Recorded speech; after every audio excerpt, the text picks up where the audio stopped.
तर आज आहे गणेश चतुर्थी आणि सर्वांना हॅपी गणेश चतुर्थी. तर मला आलेले पिरियड्स अनफॉर्च्युनेटली. सो माझी बहीण मला व्हिडिओ कॉलवर मंडप वगैरे दाखवत होती, लाईक आमच्या बाप्पाचं डेकोरेशन दाखवत होती. तर आता मी तिथे तर जाऊ नाही शकत, सो विचार केला की घरी काहीतरी नाश्ता बनवायचा. आणि इकडे मी खतरो के खिलाडी खेळते आहे बिकॉज मला फोडणी देताना बिलकुल नाही आवडत. लाईक मला खूप भीती वाटते फोडणी देताना बिकॉज ते तेल अंगावर उडतं.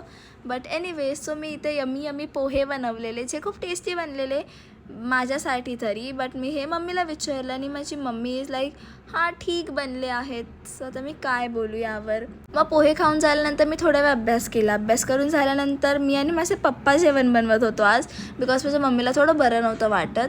बट हां, माझे पप्पा खूप जास्त छान जेवण बनवतात. आणि मी इथे माझ्या पप्पांना थोडंसं असं गाईड करत होती की अशी डाळ बनवा, तसं टाका. बट नाही, त्यांनी तर नाही ऐकलं माझं काही. बट एनिवेज मग डिरेक्टली संध्याकाळी व्लॉग